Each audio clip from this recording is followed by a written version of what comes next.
Hello again, gamers. Welcome back to the Board Game Captain. I'm the Captain. I'm Lynn. And today we're going to be reviewing and showing you how to play and talking about the game Sayu, which is a bit of a abstract tile-laying game. Would you agree with that Yeah. statement, basically? And Sayu was designed by... Kanat Sadamwatana.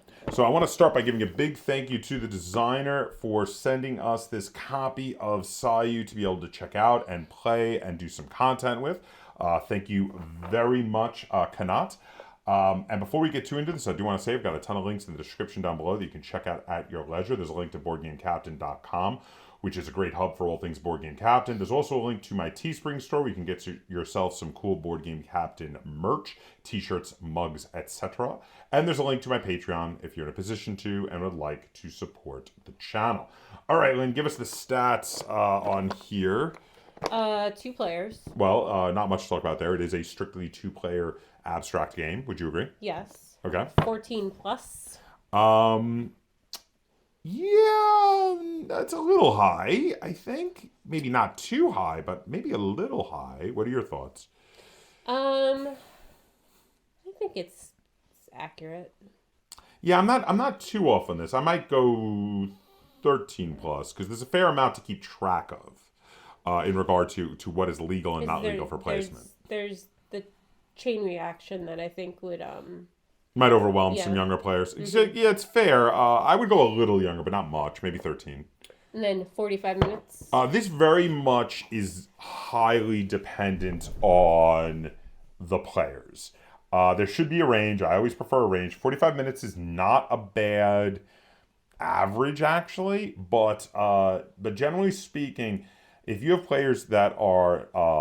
prone to analysis paralysis because of how this is actually a complete information game. You have all the tiles out there to choose from. This can go a lot longer. And if you have players who have played this a few times and are really good at making their choices quickly, this can go a lot quicker. Would you agree with that? Yeah. All right. So, well, anything else you wanted to add to that? Or are you... No. Okay. Well, without any further ado, we're going to open this up and show you what comes in the box. But before... we do that. The first component is the box itself because the rules are on the back of the box. There is not a rule book in here. There are a few little diagrams to cover some of the important concepts, and the rules are literally just that. They're that small on the back of the box.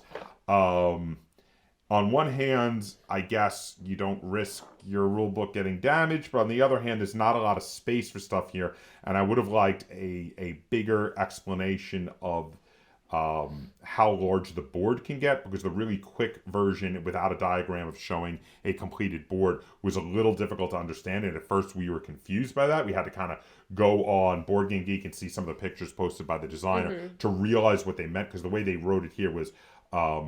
no tile can be placed further than 3 spaces away from the center tile, the one you start with. We didn't really fully get that. We were like, oh, okay, so like 1, 2, 3. And it's like, no, that's not how that works. It means it's a big square of 3 out from the center tile, and the center tile is the center of the square, which we didn't get at first. So minor complaint about the rules. You kind of agreed with that statement because you found it confusing too. But with the rules being on the box, that's how they used to be back when we were kids. My Fantasy Forest has the rules on the inside of the box. Yeah, there were a lot of old school board games that would do that. That is true, and that's kind of interesting. It's just minor gripe with that part of the rules. There was one part that was not super clear because of the limited space they had on the back of the box, basically. All right, so for components, the first thing on the components is a little felt bag that says Sayu on it. This is so you can take the game very easily portably. You can dump the rest of the game is literally just the tiles. And you can dump them in the bag, take it to the pub or coffee house or camping much more easily. It's got a pair of drawstrings. I like this. It's not necessary, but it's nice. Your thoughts on the bag? It's fine. It's a bag. And then the only other component is the tiles. Now the tiles are double-sided. They are the same arrows on both sides, just different colors. I'm going to show you the 2 sides of this one here. They are solid wood, varnished. They got like a nice glossy kind of smooth varnish on them. And they are clack frickin' Fantastic. I love these. Thoughts on the tiles? They're nice. They're tiles. You're such a hipster. Are these not? These are really quality pieces. I really like the Yeah. tiles a lot. The tiles are really nice components. These feel nice and sturdy. I don't know what kind of wood they used, but the wood combined with the varnish on them makes them feel, they don't feel flimsy at all. They're nice and hard. They feel like a hardwood. They clack really nicely. And the printing is clear for the symbols. Do you agree? Yeah. All right, so without any further ado, we're going to get to the table. We're going to run you through a few rounds of this to show you how this game plays. And then we're going to come back. We're going to talk about how this game plays and feels, and we're going to rate it and review it. Okay, so here we are set up to play a game of Sayu. So I'll be playing black, and I'll be playing from this side of the table. I'll be red, and I'm on this side of the table. We have most of the tiles off to the side. The tiles, of course, are double-sided, red or black, and they are placed according to the color of the player who plays them. We decide that I'll be going first, so I have already placed out the one tile that has no arrows on it in the middle of the table with the black side up. So we're going to jump right into this. It's going to be Lynn's turn, and we're going to go over the rules as we play them as they come up. So Lynn is going to place a red tile out on the table now. Now, Lynn has placed a tile, and she has placed it orthogonally adjacent to at least one other tile that is already on the table, which is the black tile. And one of the tiles she placed it adjacent to, of course there is only one right now, she has one of the color arrows from her tile she placed, this one in particular, pointing towards a tile. Now that allows her to then flip that tile to her color. She's now captured that tile. It is now in her color. So now both of the tiles on the board are Lynn's color. So Lynn, are you all done? Yes. Okay, so now it is my turn. And what I'm going to do is I'm going to take this tile here, and I'm going to place it underneath Lynn's tile here. Now, when you do this, you have to place it so that none of the color arrows are pointing back at your tile, which, as you can see, I made sure to do. And also that the white arrows in the center of the two tiles are not already facing the same direction, which of course I did as well. So now I will get to flip this tile. Doing so, I will play it now that the arrow is now facing in the direction, the white arrow that is, of the tile that I just placed. Okay, I'm going to play here. Okay. And now you have the option, and why don't you show that, to flip two possible tiles because you have the two arrows. Those two arrows. I'm going to flip this one. Okay, so now that will flip and be facing back towards the this tile, but this tile, of course, doesn't need to flip because it's already on your color, yes? Mm-hmm. Excellent. All right, so are you all done? Yes. Okay. I'm going to play this tile here. Again, as you can see, I have no arrow coming back at me for the color arrows, and the white arrows are not facing the same direction. So I get to flip this tile and alternate it so that it is facing in the same direction as the tile I just placed, which allows me, with that arrow facing back at the tile with no arrows, I can now flip that to my side and do a double flip. You can keep doing one flip for each tile that has flipped until you can flip no more tiles. Now in this case, of course, I can flip no more tiles because the starting tile that I flipped has no arrows on it to now be facing any of the other tiles. Okay, I'm going to place here. Okay. So I'm going to flip that one. Which also allows you to flip the starting tile. Yes. Okay, so is that it for your turn? Yes. Okay. I'm going to place a tile here, which flips this tile here, and now, of course, reorientates it so that it is facing the same direction as the tile I just placed, which allows me to flip this tile here. Again, reorienting it so that it is now facing the same as the two tiles, the one I placed and the one I flipped, and then this one flipped. And then this one also allows me to flip this tile here. Again, reorienting it so that it is facing in the same direction as all those tiles. Now, this is how a game of Sayu is played. It just goes on and on like this. Sometimes you have really big flips like that where you can flip multiple tiles. You can never place tiles more than 3 tiles away from the starting tile. So that's 1, 2, 3. This is going to be the outer row in this direction, or 1, 2, 3, the outer row in this direction. And same thing with diagonally, 1, 2, 3. You're going to make a big square that is 3 tiles away in every direction, which will actually take up all of the possible tiles that you have to play with. Once you finish, you count up who has the most tiles on their color after the last player has played. Towards the end of the game, it becomes more advantageous to play more defensively and make sure your opponent can't flip a lot of tiles for that reason. If you have the most tiles in your color, you win the game of Sayu. And then usually you set up and play again. So let's head back over. We're going to talk about how this game plays and feels, and we're going to rate it and review it. Okay, welcome back. So that is how you play a game of Sayu. So we're going to start with some negatives, so we can end on positives. Lynn, do you have any negatives you would like to address with Sayu? Not really. It's not really like a game for me. This one's not grabbing you. Yeah, it's nothing like there's nothing wrong with it. It just doesn't hold my interest. So your negative is that it's not your game. Yeah, I can't even really like there's nothing specific where I'm like, "Oh, I don't like games like this." It's just I don't know. There's just something about it where what? Well then, keep that in mind in regard to Lynn's rating. If this is not clicking with her, it's not because of the quality of the game. It's because it's not clicking with you. Does that make sense? Yeah. All right, but you have no actual negatives. No. Okay, my one big negative is something I addressed a little bit in the start of this video. It's the rules on the back of the box. I would have liked a rule booklet. They didn't have a huge amount of space to be able to do diagrams for what they meant by the size of the board, and that was very ambiguous. We had to look up stuff online, look up pictures of completed games by the designer to kind of figure out like, oh, that's what they meant. And we were confused by that. So that's an issue with me. We've addressed it a little bit before, and now fully addressed it now. I have no other negatives though.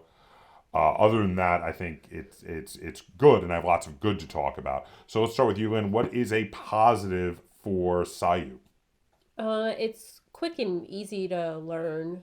Agreed. The rules are very simple. You really just have a handful of rules. It can be a little tricksy early on when you're learning, keeping track of, okay, I can't flip something if a colored arrow points back at me, or if the white arrow is going in the same direction. But you kind of get over that in about one game, and then you're like, okay, I'm ready, I get it. And it's, yeah, other than that, it's, yeah, totally agree. My first big positive is the production of the tiles themselves is fantastic. I love the chunky wooden bits in games, and these clacktastic tiles are fantastic. Absolutely love them. Yeah, big plus for me. How about you? Another plus for Sayu? No. No, that's it. It's quick to learn. It's quick to play. There's not a huge amount to talk about here because it's such a rules light game. It really does feel like this is a game that you could believe was 100 years old. Like if somebody told you this was a game from the 1800s or the early 1900s, you could believe it because it's so simple in its play style. You could believe it as a classic. Overall, though, I'm going to say I enjoy playing this game, and I find it to be quite fun. So that's also a plus for me. I enjoyed it. It grabbed me more than it grabbed you, is what I'm saying. Mm-hmm. So, you know what? I'm probably going to be higher, so I'm going to insist that you go first on your rating. Now, I know your rating is based on the fact that just the play style of this game you didn't gravitate towards it. Yeah. But you do agree, though, that that's a subjective thing. That's just you. Yeah, there's nothing wrong with the game. It's just not my type of abstract. I tend to like ones with jumping. So you know, you did like a previous game that had like the flipping of things, but for some reason, just the way this one worked, it didn't. I don't know. I think there's just like too many times like you flip over a thing and then like you thought you could keep going and then you can't because it changes direction. I don't know. I think you have trouble keeping the what they're going to look like when you flip them over and change the direction in your mind. It kind of you have trouble visualizing that. Yeah. Is that basically probably why? Probably. Yeah, there is a lot like when you're sitting there, you get a little sometimes in a little analysis process trying to visualize. Okay, if I flip this over and change it to face the same direction as the one I put down, what could I flip from that? Okay, then I could flip that, and then if I flip that over, and then when you finally go to do it, you're like, okay, wait, which way did I go? So that does happen sometimes, and I think you had a bigger problem with that Yeah. than me, which makes sense. So, well, how many stars out of 10 are you going to give to Sayu? I'm gonna give it 6 Okay, because so still positive-ish, but low positive. it's not my type of game. But I don't like hate playing it, and if like someone really liked it, like I would play it once in a while. So you'll still play it with me sometimes. Yeah. Okay. I just well, that's won't fine. want to play more than one game in a row. I'm gonna go with a solid 7 out of 10 stars in Sayu. I enjoyed it significantly more than you. I think this is a really fun game, and I am gonna keep it in the collection. I am gonna ask to play it in the future because I did quite enjoy playing Sayu. I think it is a solid, fun tile laying game, and I do recommend it if you're into tile laying games, but maybe want something a little bit different than a lot of what else is out there. I would recommend this game. I think this fills an interesting niche that you don't see a lot of out there. The play style of the flipping the tons of tiles back over, done in the way it's done here in this kind of maze-like serpentine fashion, is kind of unique. There's one other game that we've played that has anything similar to it, and it's even that one is not quite the same as Sayu. Would you agree with that statement? I don't know what game you're talking about. Onami. Onami was the only other one I can think of that has anything similar to it because it's like you play the card and then it has a chain reaction that happens. Yeah. But that's the closest I can think of and it's not even really that close. It's kind of similar, but Sayu is pretty unique in our collection, which is why I do think it should stick around for us. And I'm glad you said you will play it sometimes because I do enjoy it. So there you go. This is still a positive from both of us review, though you were on the lower end of positive. I would say it's a 2 thumbs up. Would you agree? I mean, you're still positive, just not raving. A thumb and a half up. A thumb and a half up. We'll go with that. It's give me half a thumb then. You can figure out how to do half a thumb. All right, thumb and a half up. So there you have it. Now, though, if anything we talked about sounded interesting to you, would you agree that you would recommend it to someone who the style of play speaks to more than it spoke to you? Yeah, I mean, if you like games where you flip stuff, then yeah. Okay, so if you are interested by the interesting style of play of Sayu, we would recommend it to you. It is a really interesting, unique game. I liked it more than Lynn. There you have it. If you enjoyed this review and tutorial of a abstract game, feel free to give it a like, share it on all forms of social media, and if you haven't already, please subscribe to the Board Game Captain. That's Captain spelled a K on YouTube. And until next time, game on.